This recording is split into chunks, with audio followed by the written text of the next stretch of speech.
Welcome, Power fans, to the fourth episode of the West Bend Power Podcast. I am your host, TJ D-Ball, and on this week's episode, we'll sit down with defenseman Max Mudge and get to know the captain of your West Bend Power. We'll also take a look back at the weekend series against the Wausau Cyclones.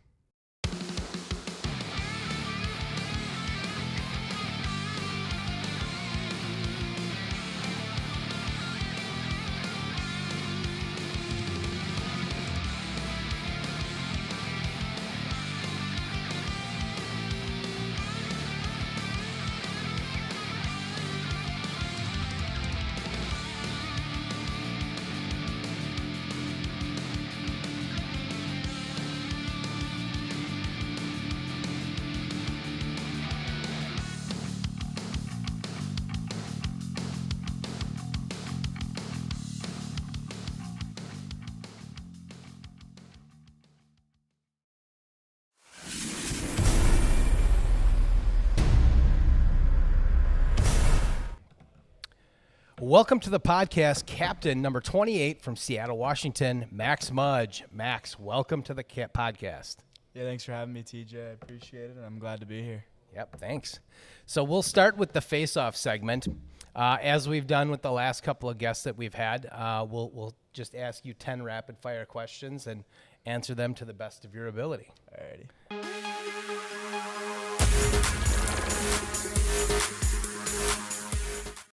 What is your favorite movie?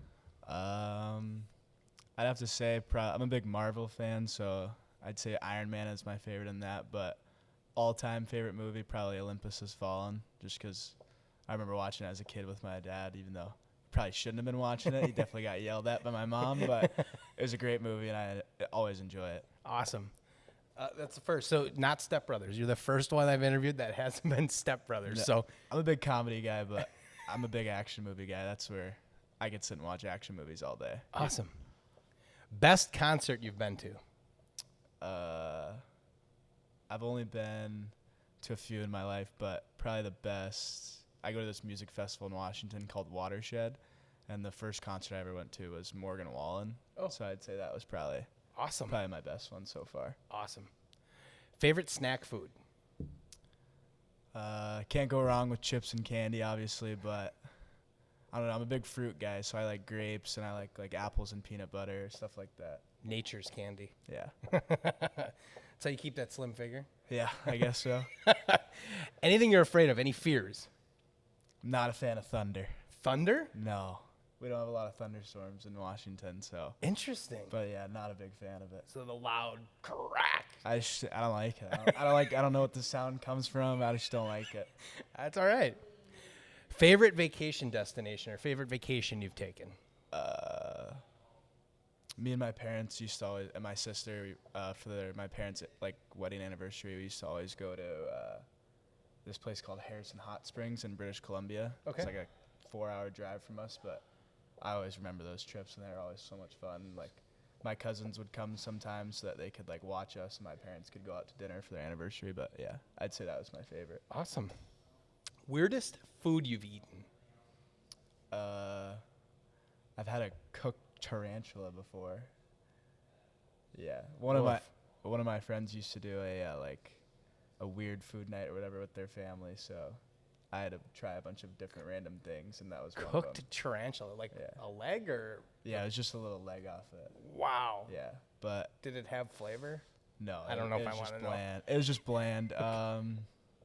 That's wild. Yeah, I'd say probably that's the weirdest. Just Yeah. There's a bunch of random different foods from different cultures and stuff like Sure. that. So it was cool to try everything. Okay. First vehicle you had? It was a 2005 Ford Escape, Sweet. and I totaled the heck out of it. You just beat it, or you actually? No, it got totaled. Okay. I was in a 7-car pileup on the freeway. Not your fault, Yeah. right? No. Okay. It wasn't my fault. Got it. All right. Best Christmas gift you ever got? Best Christmas gift.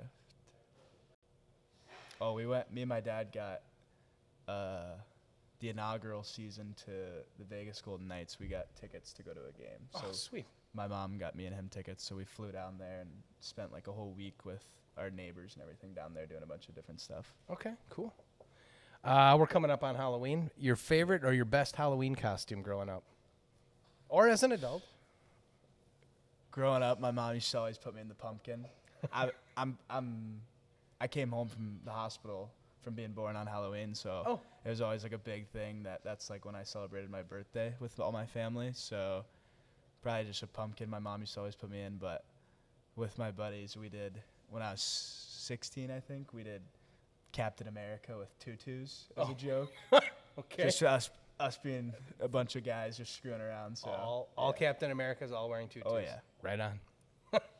All right, last one. Your favorite holiday? I want to say Christmas just because that's what everyone says. But so if I wasn't to choose Christmas, I'd say without a doubt 4th of July. Perfect. Big 4th of July fan. Awesome. That'd be mine as well. Summer. Yeah. Outside. I Out love of school. Well, yeah, going to the lakes and everything like that. It's like I like the whole day with it. So you don't like thunder, but you like fireworks. That's different. I know what it's coming from. All right. Someone could probably tell me what thunder comes from, but it just freaks me out. I just don't like it. Never done the research, huh? No, I don't want to know. I don't want to to know. Weird noise. Okay. Firework, it looks cool. I like looking at lightning. That's the weird thing. So earplugs and watching lightning. Yeah, I could do that, but I just don't like thunder. Fair enough. All right, that'll wrap up the face-off segment with Max Mudge.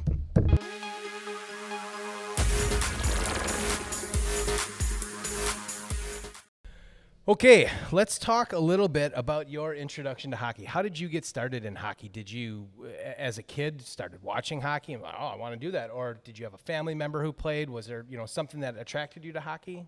The Seattle Thunderbirds it's like a Western Hockey League team. It's kind of like for the Midwest, like the USHL here and stuff like the Green Bay Gamblers. Sure. It's similar to that. So we have it.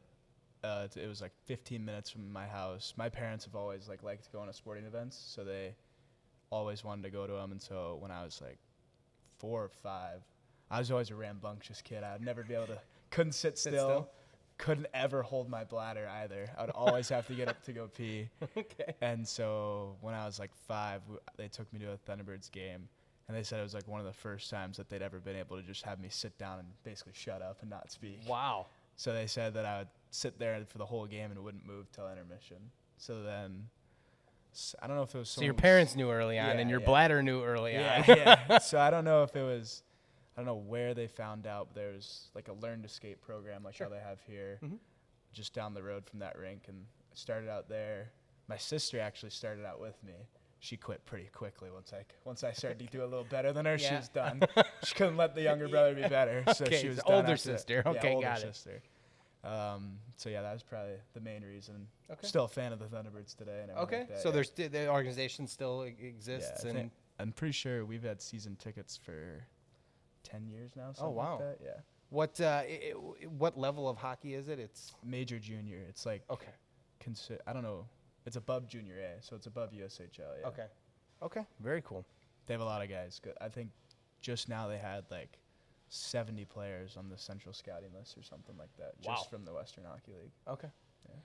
Very cool. So you started playing at, you said 5 years old, right? Yeah, just learned to play. I didn't start team till I was in first grade, so 6 or 7. Okay, so that would have been mites still. Yeah. Okay. So started playing in mites, and I mean, obviously mites isn't all too organized. It's trying to corral. We actually did my mites was a lot different. Oh, really? We didn't have like the new USA hockey models and stuff like that. I played on. We also don't have. Hockey isn't as big in Washington, so we don't have we used to not have as many programs. So there would be 1 to 2 teams in your program depending on how big the association was. So I was just on one team with like 15 other guys, and we just played. You played the 7 to 8 other associations in the area, and that was it. Okay. It's not like here where you're playing like only in-house. In-house, they have 100 kids out here. Okay. So started playing mites, worked your way up through squirts, and was there a certain level where it kind of became apparent that hockey was becoming a niche for you, or were you just? I'd say like late Pee Wee Bantam, so around like 6th, 7th grade. Yep. I started to enjoy it more, and that's when I slowly started to like quit other sports, I guess, and be like, okay, this is the one I want to do, and this is the one I enjoy the most. And yeah, and then once I started playing like select hockey, that's probably when I started to take it more and more serious. So you were playing other sports. Yeah. What other sports? Pretty much anyone you can think of. Okay. Baseball? Yep. Football? Yep. Swimming? Yep. Diving? Yep. Soccer? Yeah. Lacrosse? Yeah. What else did I do? Oh, I did Wrestling? Yeah, I did do wrestling. I forgot about that. What else did I do? I played basketball when I was like 8 or 9, just in like a YMCA league. Sure. Terrible basketball player. Just don't ever ask me to shoot a ball. Okay. And I did my older sister. I only have an older sister. She was a dancer her whole life, and me being the younger brother, I followed her around everything she did. So when I actually quit. I did tumbling with her and gymnastics. Okay. And it was every Wednesday night, and I actually had to make, when I was 6, when I wanted to play team for hockey, it was Wednesday night practice, so I had to decide if I wanted to do dance and tumbling or hockey.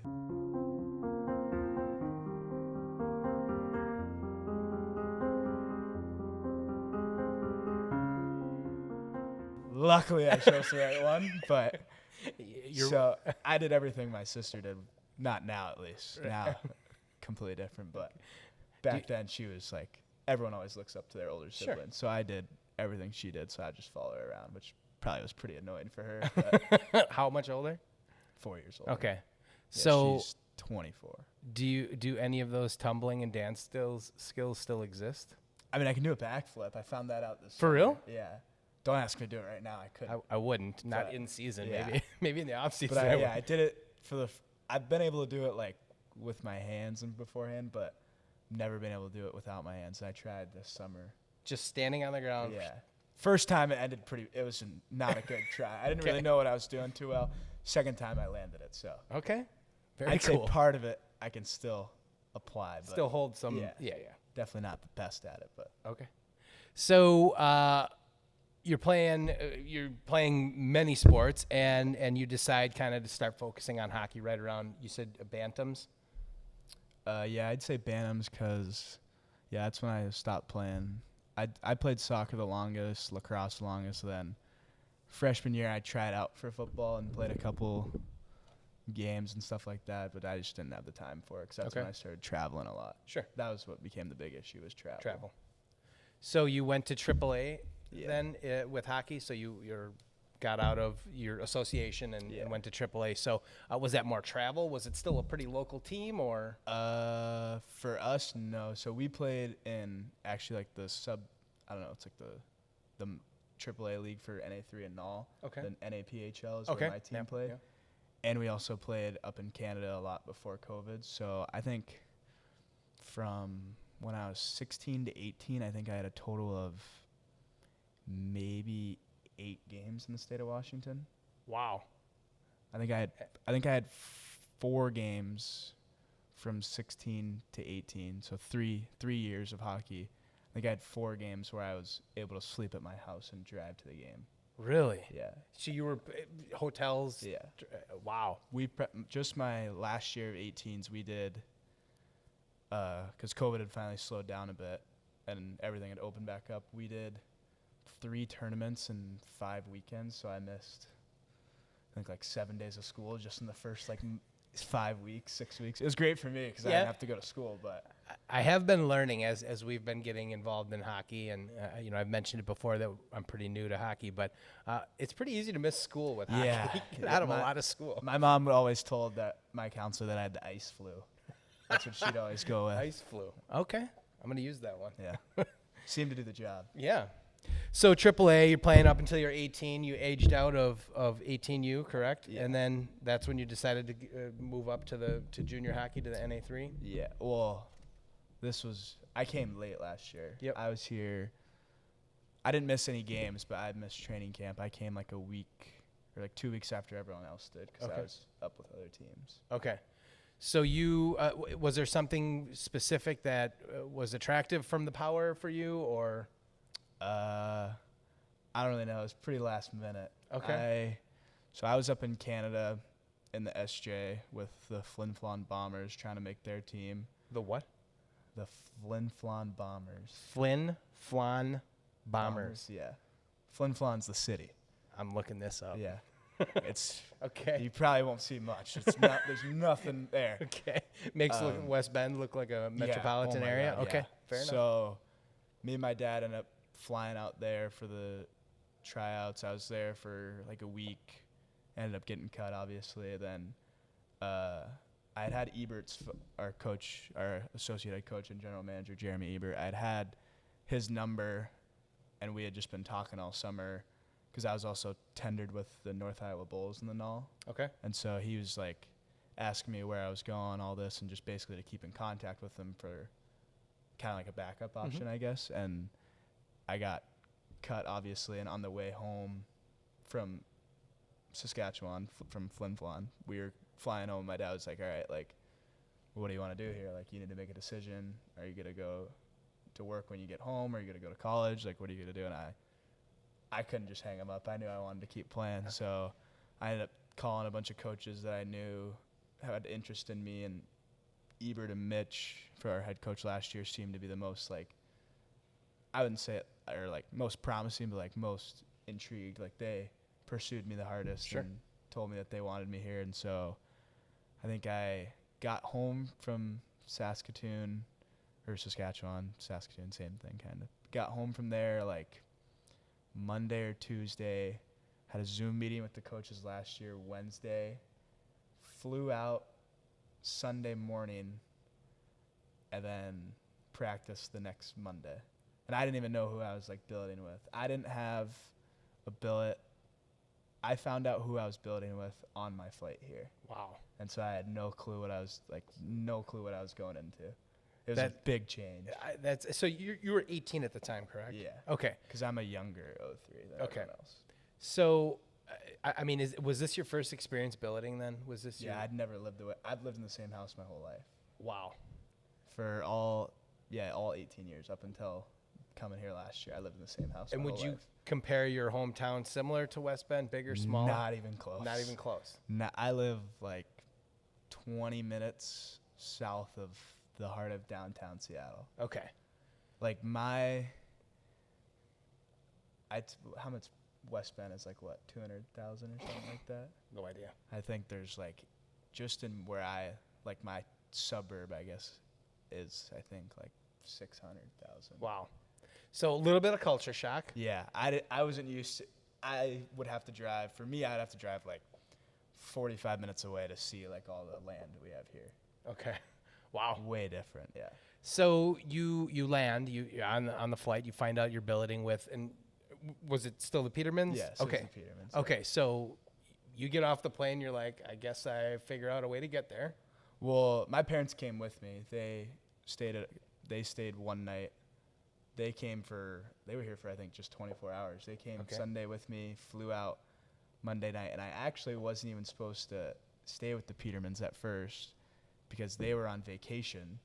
I was supposed to stay at our billet coordinator, Pam Jones, I think. Yeah, I was supposed to stay with her for a little bit, but then my billets, obviously being the great billets they are, my billet mom, Jackie, could tell my mom was very stressed out because I didn't have a car last year. I didn't have anything.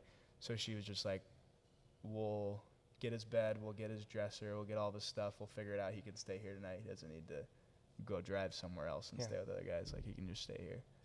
Which was very, very helpful for just so many changes in such short a time, and obviously helped my mom a lot with it. So it was maybe a little harder on your parents than it was on you. You were kind of like, whatever. I didn't really know what I was getting into. I was just like, because for me, I'd been away on like hockey tournaments for like 5-6 days where we were at a hotel with all the guys. Like, I'd been away from home multiple times. So I'd never really thought anything of it because I'm like, oh, I'm going back, like whatever. And even when I went to the tryout in Saskatchewan, which I didn't think I was going back, it was still ended up going back. So for me, it hadn't even really hit yet. I was just like, whatever. But for my mom, it definitely hit. So that was a match made in heaven right away. You and your billet family, the Petermans, right? Yes, I couldn't be happier with them. They made my life so much easier last year with the change and everything. And it's bigger than people think. Like, I'm a mama's boy through and through. Like, you can admit it. Yeah, that's okay. I love being home with my family and everything like that. And so only being able to talk through the phone and stuff like that is a challenge, and being able to be with the Petermans with there's 3 younger brothers there, the dogs and everything like that just makes me feel like I'm still a part of the family even being away from my family. That's awesome. And, we mentioned it with Gavin a little bit, but, billeting really is kind of the lifeblood of what makes junior hockey possible and what makes all of this be able to happen. And, without having great billets and having places to stay and people to stay with and, take care of you. And obviously you guys are 18, 19, 20 years old. You're pretty self-sufficient, but for somebody that's an admitted mama's boy and that, maybe is a little bit uncomfortable being away from home. And some of, that was your first experience, being away from home from an extended period of time with people that you didn't necessarily know, that, having great billet families and people that understand that is huge. And it sounds like you got, the best of everything. So. Oh, I love it, yeah. I even went on vacation with him this summer. I could have probably said that was a pretty good vacation. Best vacation? Yeah, we went to Myrtle Beach this summer for like a week. Oh, that's awesome. Yeah. So you're part of that family, whether you want to be or not. Pretty much, yeah. That's awesome. I'm glad that I got them, and I'm glad they're in my life. So that's outstanding. And, we've heard the stories like that where, you stay in these families' lives forever, and it sounds like that's going to be one of them scenarios. So that's fantastic. So you come to the Power, get off the plane, you're at practice the next day. Going through your first season, what was it like playing junior hockey? How did it compare to your previous hockey experiences? Was it a faster game, a more physical game? It was definitely faster. And for me, like in Washington, there's such a small group of players. Everyone knows everyone. So my last year of 18s, the kids that I played with that year, I had known since I was – some of them I'd known since I was 14. Some of them I'd known since I was 15 and 16. So almost all of them I'd known for at least over a year. And so coming into here, not knowing anyone, not even being from Wisconsin and having at least like a knowledge of someone here, it was definitely just like a culture shock and being like, okay, this is completely different. And being like the new guy compared to like every year I knew my coach, I knew what I was getting into. It was completely different, but I love it, and it was a great experience. So you made friends on the team pretty quickly? Yeah, I'd say. Well, I didn't have a car, so people. So everybody was your best friend? People would have to drive me every once in a while, but I ended up making friends pretty quickly. Last year, I'd say Max Erstad, who plays at University of Dubuque, he lived up in Fond du Lac, so he would always drive me because we were both up north. Adam Prokop, who is probably going to be upset that I only mentioned him once in this because he likes to pout. But he's up in the We can squeeze him in a few more times. No. He was already mad that I didn't say anything about him in the Meet the Power video. He was like, you're not going to tell him about your best friend? I was like, no, you left me. So that's what happens. Yeah. You got to come back if you want to get mentioned. Yeah, so I'd say, but even this year, like, all the returners are pretty close this year. Like, we all made good friendships last year and everything like that, just going through the season, and I'm glad to have everyone back.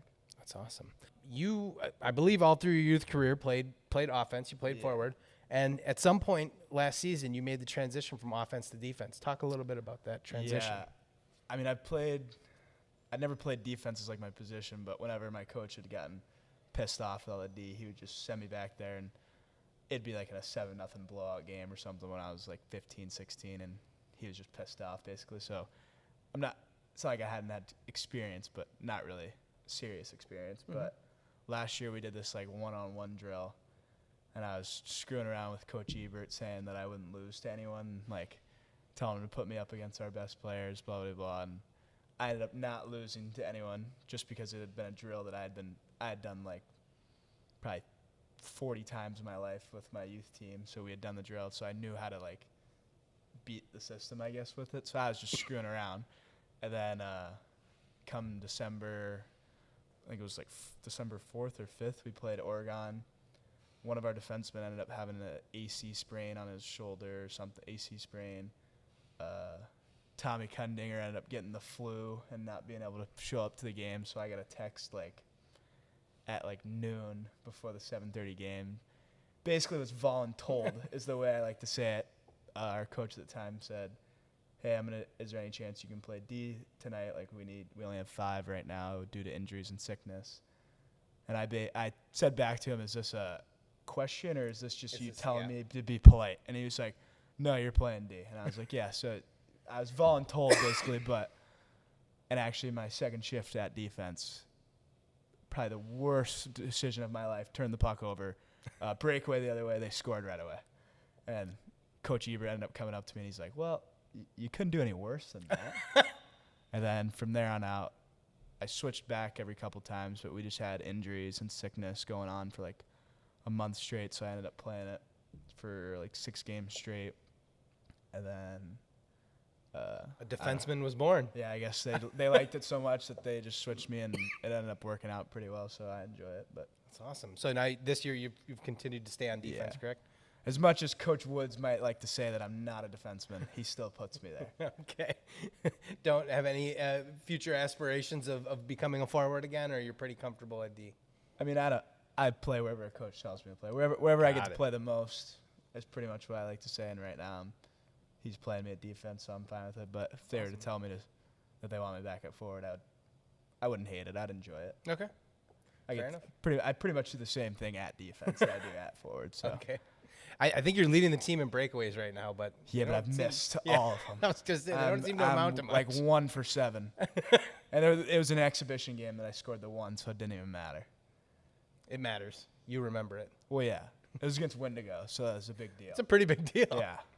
So you had a pretty successful season last year. Didn't end the way you wanted it to, but a nice taste of success and something to build on for this year. You come back this year and shortly into training camp or right after training camp, I think you get the captaincy, right? Yeah, it had been talked about last year, and then over the summer I'd talked to the coaches and everything, but I didn't really fully know, especially with our coaching change and everything, if it was going to happen or if it wasn't. And I'm very grateful for it, and I'm glad also that I have O'Neill, who is our other captain, to bounce off of, and it's not just full responsibility on me or full responsibility on him, because we have obviously other responsibilities in our life, not just, even though we are here just for hockey, there's other things we have to do and stuff like that. But so I'm glad that I have him for everything, and hopefully he's glad the other vice versa. Hopefully vice versa too, but who knows? When I interview him, I'll remind him that he's also got you. So being a captain, what are some of the on-ice responsibilities of a captain? I as I've said multiple times now, I'm newer to hockey, and I don't necessarily know. I see you talk to the refs a lot. That's like kind of what I foresee your role is. But talk to me a little bit about what that involves. Talking to the refs is definitely one, because sometimes coaches and even I can get a little hot-headed and complain to the refs, and it's going to happen no matter what. But on ice, I'd say some of the responsibilities are like, I guess you have to kind of be like the rock of the team when things aren't going well, things are going great. You have to be the middleman. Like, even when the highs are at the highest, when we're winning 9-1 against Oregon first game of the year, you still got to realize, all right, we got 50 more games left of this. We got to still dial it in, fix our mistakes. And yeah, so you just kind of, which is tough for me because I like to get into the game, and sometimes I can get taken or talk too much and stuff like that. But so that's where I use O'Neill for a lot of it, because he's a more calm guy. But so I just say being the like positive aspect on the team, like coming back to the bench in games, pounding the boards, like just being the guy that's there for everyone else. Picking guys up when they're down and bringing them back down when they're too high. Yeah. Okay. What about off the ice? Because I know there's probably a lot of responsibilities of a captain in the locker room or off the ice. I'm babysitting 28 guys. I'm babysitting everyone. That's what it feels like every day. Okay. But no, everyone pulls the rope. That's what good teams do, and everyone needs to be leaders and stuff like that. So it's not just me and it's not just O'Neill, but I'd say some of the off ice is just like, we have a lot of volunteering we do here for the community. We do like the youth practices, and a lot of it is just coordinating that with our what's Chris, like the business manager or whatever? Yeah, director of business operations. Yeah, I think. something like that. So just a lot of it's coordinating stuff with Chris, coordinating stuff with Greg Peterman, stuff like that, on just like the youth practices and everything else like that. So just the logistical stuff that fans don't see and that even some other players don't see that we're doing behind the scenes. Okay. All right. Well, I think at this time we'll play. So last week, or when we did it with Woolmacher, we did How Well Do I Know Myself? Being a captain, we're gonna try something a little different and say, how well do I know my teammates? So, I've got a bunch of stats that I'm going to rattle Stats? off. Oh. Yeah. And we're going to see how many of you can get right.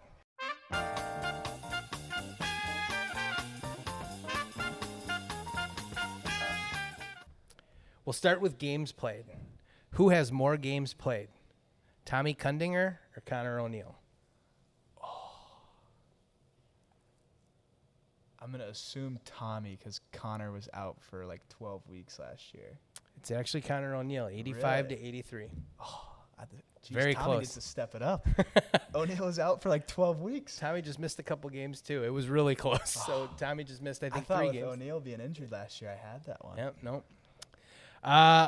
Who's got more games played, you or Odin Kleba? I think Odin, because he played like 7 or 8 games the year before I got here. Yep. So I'm pretty sure Odin. He's got 55, you have 54. Oh, that's a closer one than I thought. Yeah. Who's got more games played, Bryce Garber or you?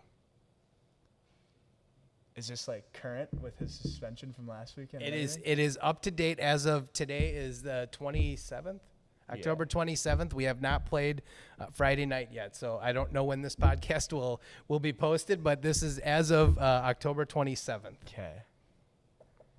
I think it might be tied, to be honest, because I think because he missed. No, I missed 2. He might have 1 on me. He's got 1 on you, 55 and 54. I thought, yeah. Yep, very close. All right, let's move over to goals. Who has more goals, Bryce Garber or Connor O'Neill? Oh, I feel like O'Neill should have more with the more years played, but Garb's had a lot last year, so I don't know. I'll take Garber. Connor O'Neill, 24 to 22. Garbs needs to step it up. He only had 22. All right, more goals. Andrew Butler or Odin Kleba? Oh, that's unfair. Butler wasn't even here till the end of last year. I don't know. I'd say Butler because I think he had a pretty good year for Granite his first year. This is only goals for the Power. Oh, only goals for the Power? Odin might have him, but I think it's Butler. Butler 6, Kleba 5. Oh, so close. All right, who's got more goals, you or Tommy? I think I have 7. So I feel like it's got to be Tommy because, again, he's played 3 years now. Tommy has 7, you have 7. Oh. It's a tie. But Tommy needs to step it up, too. Jeez. You want a list? You want a pen? Get you a list? All right, assists. Who has more assists, Odin Kleba or Connor O'Neill? Oh. I think Odin would because he played with Toomey last year. He had like 30-something just gifted to him. Odin has 27, Connor has 26. Yeah, so there. Yep. Probably got 25 of them just from Patrick Toomey last year. I'll have to look that up. Who has more assists, Tommy Kundinger or Max Mudge? Again, I would hope Tommy does because he's played more. But I'll take myself just to pat myself on the back. Why not? Now Tommy's got 23, you got 21. More assists, Owen Drake or Bryce Garber? Garbs doesn't pass. Owen Drake. Nope, Garber's got 19 and OD's got 18. Very close. All right, total points. Okay, this one I might be better at. Okay. The assists, I don't know. Goals is pretty. I think I got that. Zach Wolverton or Rocco Crap. Cicerello? More points. Is it counting this year as well? Yes. I just don't. Probably. I'll guess Wolvie. Wolvie's got 14, Rocco's got 13. All right, more points. Owen Drake or Riley Planey? Riley's been hurt a lot both year. Not a lot, but he had 2 shoulder injuries this year and last year. But Riley has a year on it. I'm going to take Riley. Planey's got 27, OD's got 25. These are way closer than I thought Yeah. they'd be. Jeez. I picked ones that are close, Yeah, so it'd be a these little are harder. good. I probably didn't have to. All right, more total points. Odin Kleba or Tommy Kundinger? Well, if you just said Tommy's got 22 assists and only 7 goals, probably Odin. Odin's got 32, Tommy's got 30. God, this guy just gets gifted them from Toomey last year. All right, we'll do penalty minutes. Everybody knows Liam Frazier has the most penalty minutes. It's not even worth talking about. But there's a couple close ones. Penalty minutes. Who has more penalty minutes, Zach Wolverton or Bryce Garber? Well, they both have been suspended. Or Wolvie got a game. I'm thinking Garber just because he got a 5 this weekend in a game. 69 minutes for Garber, 66 for Wolvie. Yeah. More penalty minutes in their career, Odin Kleber or Tommy Kundinger? I'm thinking Tommy. Nope. Odin's got Really? 48. He had that 5-minute Oh, that's right. earlier. That's right. Yeah, and I forgot about 44 for Tommy. He also smoked someone last year for doing something, too. I think it was hitting our goalie. Okay. So, yeah. All right. We'll end with your goals. So you've got 7 career goals. Yeah. There have been 13 different players or 13 different assists on your 7 goals. Yeah. Can you name 5 players that have given you an assist? This weekend, they didn't have it right, but it was a pass from Owen Drake and a face-off win by Connor O'Neill. My first one, I think, was unassisted against Peoria. I had one from Toomey against Oregon or Roch. So Toomey, Garber, I think, is assisted one. Yep. Who else? Garber, Toomey, O'Neill. Yep. I don't know if it has Drake, but he did assist this Yep. weekend. He's actually got 2 of them for you. Oh, wow. Okay. He had one last year. I don't know if they had this week's. Trying to think. Maybe Liam, because I have D pairs with him last year. Nope. Yeah, that sounds about right. Usually I don't give him the puck. Maybe Erstad. No Erstad. I thought most of them a lot of returners from this year, or no? Most of them, yeah. So you're missing the one that has 3. Somebody has 3 assists. 3 on your 7 goals. One player assisted it 3 different times. I thought it was Toomey, but. Yep. Oh, Toomey. he's assisted 3 Yep. times? Oh. Did you say him? I Yeah. didn't hear you. Oh, okay. Toomey, I'm sorry. Garber, O'Neill, Okay. Owen Drake. I don't know who. I'm trying to think of all of them from last year. I don't remember some. There's one at the Loons. I think that was from Garber. Odin's got 2. Oh, he's probably secondary assist to Toomey. Probably passing it, I think. Ebersol. Oh, I forgot about Ebersol. Yep. In the Air DJ. Force. Yep. Salute him. Yeah, for sure. DJ Gooley had an assist for you. Really? Yeah. And Wolvie has an assist. And then Garber you mentioned, and then Kowalchuk. Wow, those are guys that I would have never thought of those Yeah. guys. So those were all your Kowalchuk, assists. When Yeah. did he assist on one of them? I have it written down. We'll talk after. All right, that'll wrap up How Well Do I Know My Teammates. Yeah.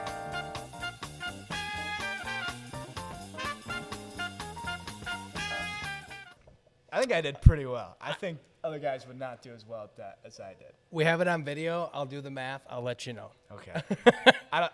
If I shoot 50%, then I'm happy. 50% is pretty good. Yeah. All right. So let's talk about we're about 6-7 weeks into the season now.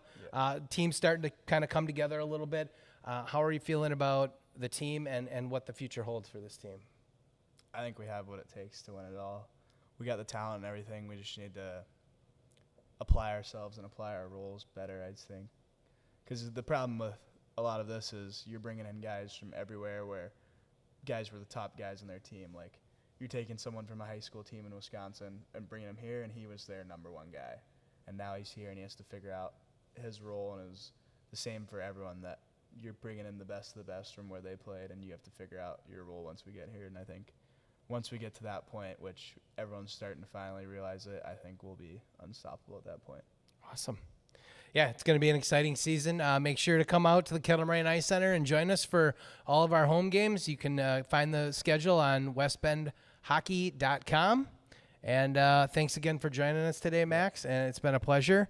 And what is it, Power Up? Yeah, power up. How does Tommy do it? I have no idea. Power up. I don't know. Power up. Thanks again right, for thank you joining for us. having Yep. me. Take care.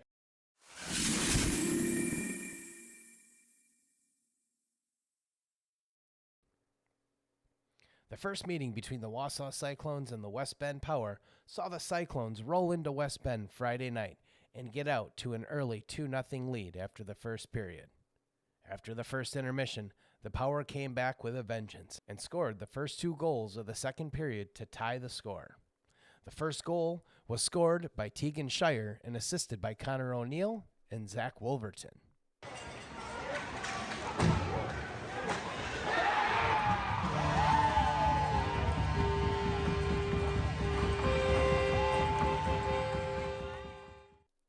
Shortly after, Odin Kleba was back to work and put his 3rd goal of the season into the back of the net.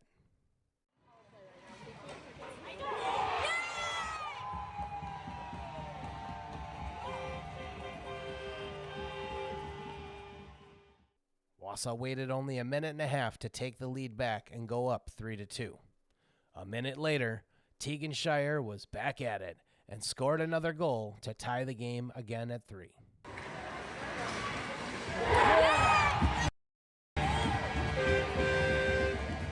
The second period ended tied at 3. The Power and the Cyclones battled back and forth in the third period, and it wasn't until 27 seconds left in the third period that defenseman Monty Gould put the Power up 4-3 and sealed the victory for the home team.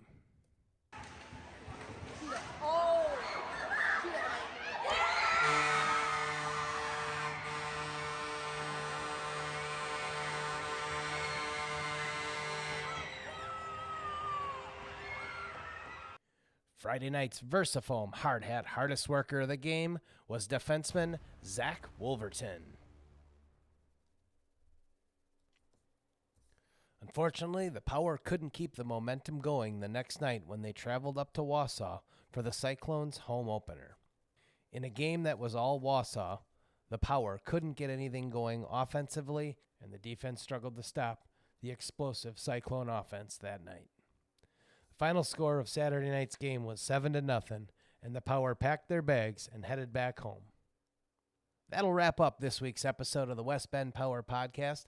Thanks for joining us, and tune in next week for more exclusive content and behind-the-scenes coverage of your West Bend Power. Be sure to join us at the Kettle Moraine Ice Center, and let's go Power!